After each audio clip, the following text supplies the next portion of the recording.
এক সময়ের বিলুপ্ত বিষধর সাপ রাসেলস ভাইপার ক্রমেই যেন রাজত্ব গেড়ে বসতে শুরু করেছে দেশব্যাপী। এখনও পর্যন্ত বাংলাদেশের ২৭ জেলায় ছড়িয়েছে বিষধর সাপটি। বরেন্দ্র এলাকা ছেড়ে কিলিং মেশিনের খোঁজ মিলেছে বরিশাল, পটুয়াখালী, চাঁদপুর, এমনকি ঢাকাসহ তার আশেপাশেও। রাসেলস ভাইপার ছড়িয়ে পড়া ২৭টি জেলার মধ্যে আছে রাজশাহী, নাটোর, নওগাঁ, চাঁপাইনবাবগঞ্জ, পাবনা, জয়পুরহাট, ঝিনাইদহ, মেহেরপুর, কুষ্টিয়া, যশোর, সাতক্ষীরা, চুয়াডাঙ্গা, রাজবাড়ী, ফরিদপুর, মাদারীপুর, শরীয়তপুর, মানিকগঞ্জ, মুন্সিগঞ্জ, ঢাকা, চাঁদপুর, লক্ষ্মীপুর, নোয়াখালী, বরিশাল, পটুয়াখালী, ভোলা, বরগুনা, ঝালকাঠি। এর মধ্যে সবচেয়ে বেশি পাওয়া যায় চাঁপাইনবাবগঞ্জ ও রাজশাহীতে। একটা সময় ঢাকাকে নিরাপদ ভাবা হতো, কিন্তু সেখানেও ঘাঁটি স্থাপন করতে শুরু করেছে কিলিং মেশিন খ্যাত রাসেলস ভাইপার। সম্প্রতি দোহারে এই সাপের উপস্থিতি সম্পর্কে জানা গেছে, এমনকি সাপটিকে শনাক্ত করে পিটিয়ে মেরেও ফেলা হয়েছে।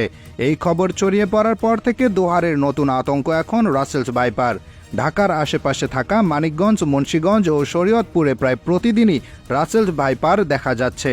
আগে ভাবা হতো রাসেলস ভাইপার বা চন্দ্রবোড়া শুধু ফসলি জমিতেই বাস করে, তাই কৃষকদের কামড় দেওয়ার রেকর্ড ছিল বেশি।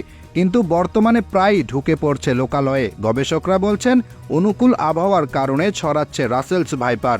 সাম্প্রতিক সময়ে বাতাসের আর্দ্রতা ও গরম অনেক বেড়ে গেছে, নদীতে পানির পরিমাণ বেড়ে যাচ্ছে, বাড়ছে লবণাক্ত এলাকা। এমন পরিবেশ রাসেলস ভাইপারের বেঁচে থাকার পাশাপাশি বংশ বৃদ্ধির জন্য খুবই উপযুক্ত। সেই সাথে বেড়ে গেছে তাদের অভিযোজন ক্ষমতা। রাসেলস ভাইপারের বিষ হিমোটক্সিন ধরনের, কামড় দিলে দ্রুত মানুষের শরীরে রক্ত জমাট বেঁধে যায়। বেশিরভাগ ক্ষেত্রে চিকিৎসা দেওয়ার সময়টুকুও পাওয়া যায় না। সাপটি এত বেশি ভয়ানক হওয়ার কারণ তাদের ক্ষিপ্রতা ও অ্যান্টিভেনমের অপ্রাপ্যতা। এটি কামড় দিয়ে বিষ ঢালতে সময় লাগে মাত্র ১ সেকেন্ডের ১৬ ভাগের ১ ভাগ। ব্যাপকভাবে ছড়িয়ে পড়লেও বাংলাদেশে বিষধর সাপটির কোনো অ্যান্টিভেনম তৈরি হয় না। চাহিদা মেটাতে হয় ভারত থেকে আমদানি করে।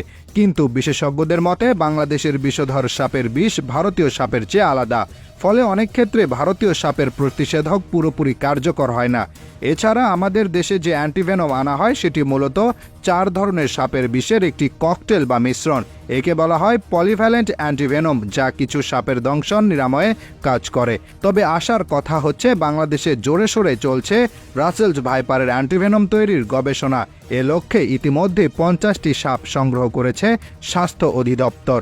সফলভাবে গবেষণাটি শেষ করে অ্যান্টিভেনম উৎপাদন করতে পারলে দেশে সাপে কাটা রোগের চিকিৎসায় নতুন গতি আসবে। কমানো সম্ভব হবে রাসেলস ভাইপারের আক্রমণে মৃত্যুর পরিমাণ।